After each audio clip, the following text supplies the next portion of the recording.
Welcome to another edition of Conversations with the Experts. I'm really excited today. I'm speaking with Trent Salvaggio.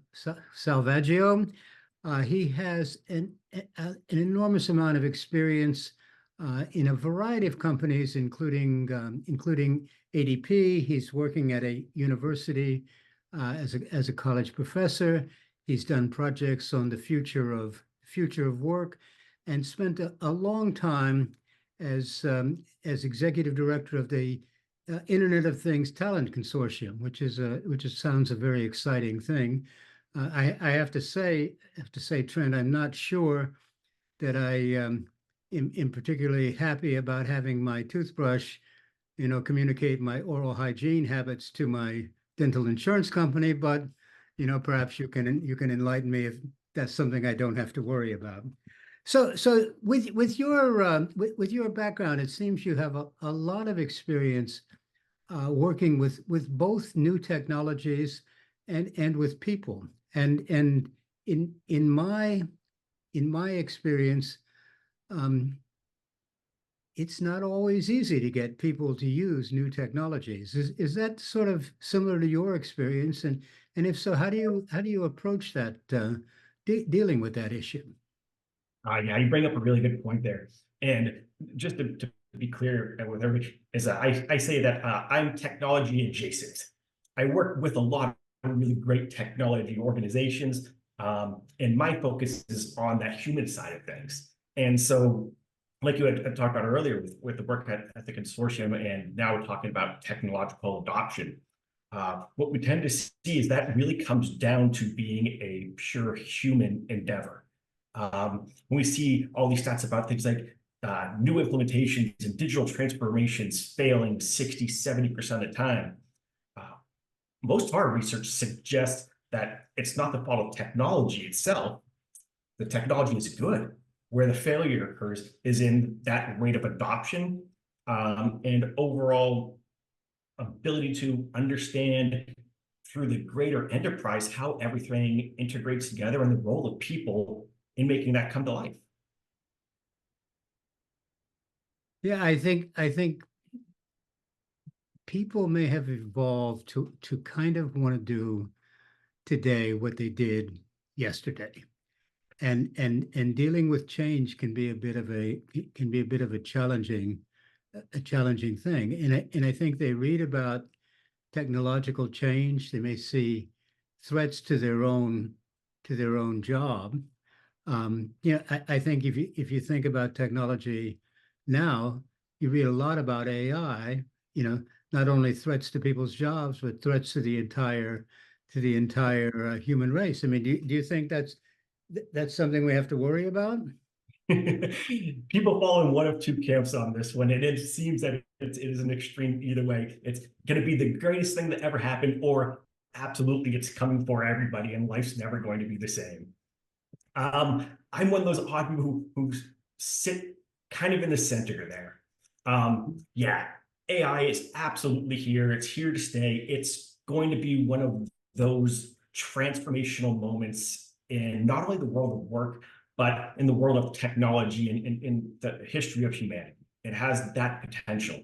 And what I'm seeing so far is that even with a really quick rate of adoption, Microsoft just had some report came out 2 days ago saying that 74% of all executives are using AI at least weekly as part of their job. So the adoption rate very fast, widespread across industries, but the impact hasn't hit that same level. And what we're seeing is that people are using a lot to augment existing processes, to allow them free time by getting away from repetitive tasks to do things that AI is still not capable. Those things that require uniquely human aspects, things like creativity and ingenuity. AI is really great about applying things that it already knows, but when we start trying to use AI to do those things that maybe are a little more convoluted or that require things like empathy and emotional intelligence, well, that's the shortcoming of AI, right? It's never going to be able to go and replace those uniquely human things. And so that leads me to seeing it as really something that can come in there and augment what our responsibilities and duties are to free us up to do those more uniquely human things. I think I think sort of the key that you're talking about, it's really important to be able to communicate, and human communication is not just words. It's I think emotions and feelings and what you don't say. I wonder what your thoughts are on the impact of COVID, where we ended up having a lot of remote communications with people. It's not quite the same as being there. And now, is it really necessary to get people back physically together? One of the big questions of the year, I think, around these return to office policies. So in finishing up my research for my PhD, I actually focused on that exact topic, at the trying to understand what effective management looks like in remote environments, and how that lack of physical interaction affects the ability to do things like build trust and build strong working relationships. And that was 2015. What we've seen over the last 9 years is that, in part due to the increased rate of technological consumption and adoption, that things that used to be difficult within even a leader-member dyad, things like building friendships, building strong bonds, that feeling of trust and belonging, can be built from a distance. That's not to say that there's ever going to be a pure replacement for that in-person dialogue, that in-person meeting, but it doesn't need to happen nearly as much as what we thought. In fact, most of the research from the academic communities point to one thing: is that if I can have just one face-to-face interaction with you, where we can understand and see each other in the physical world, that one interaction allows us to build trust that is just as fast and just as strong as if we work together side by side every single day.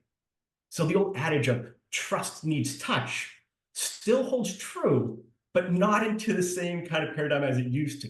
And that as we get more familiar and more comfortable with using technology as a means for communication, that absolutely we can still build those exact same bonds and relationships and have them augmented by just one time meeting face to face. That's interesting. When I was doing a major project for Shell, which was email linking all of the Shell, relatively autonomous operating companies together in a global communications network, I came across a quote from Andy Grove, who was chairman of Intel at the time, and he said basically, the most important piece of hardware in an international email system is the Boeing 747, because you need at least one human contact with somebody to make the kind of electronic contacts really work. So I think that's a good point. I think the other thing that's kind of interesting, and when you're talking about people and technology, is in my interactions, now that I'm sort of semi-retired, I'm working with my in-laws who are entrepreneurs. I'm doing some consulting. I see a lot of intergenerational diversity in people in the workplace, in multiple generations with different backgrounds. And I mean, we have children. I mean, even children approaching technology in a different way. When I went for a walk with my granddaughter along the beach, I thought this is a nice time to have a teaching moment. And I pointed out that the last time we'd been there, the tide was, the water was way far away. And now it was right here and, next to us. And I said, Isel, why do you think that happens? planning a discussion about gravity and the moon, and her response was, "We have to ask Siri what she thinks." So you have people coming in with different kinds of levels. Is that a difficult environment to work in? And do you have some tips on how how that might be approached? So one of my main areas of research, both academically and professionally, is around the future of work. And one of the things that we see right now, and it's the first time we've seen it, is 5 different generations of people all working at the same time. And it's predicted that this year we'll actually see a big switch in that the largest percentage of the workforce are going to be millennials, the first truly digital native population, people who grew up and had a device in their hand, versus, just 5 years ago when the majority of the working population were part of the baby boomers who came up and have been influenced by technology, but were definitely not natives. And so because of that, absolutely, we have so much diversity in thought and understanding and acceptance of technology that there is no such thing as a universal technology acceptance model that we can apply and say, if you do these 1, 2, 3 things, everybody will accept the new technology change. It's absolutely an individual consideration. And across each one of those generations, what needs to be considered before they will adopt that new technology, those considerations are completely different. So it is absolutely a brand new level of complexity, not only in the acceptance, but in the change management principles that need to go in when we look at trying to do enterprise-wide technology implementations. It's a consideration of not just the technology, but who's going to be using it, what are they going to use it for, and how can they derive value out of that? We live in an interesting world. I think when I made my transition from sort of being a technologist doing system designs to being a manager and working with people, people are far more interesting and challenging, and I think in the end rewarding. So thank you very much. This has been very interesting. I think that we have more to talk about. I think I can see us having another conversation. I really appreciate your time, Trent, and appreciate it. Absolutely. Thanks a lot. I appreciate it.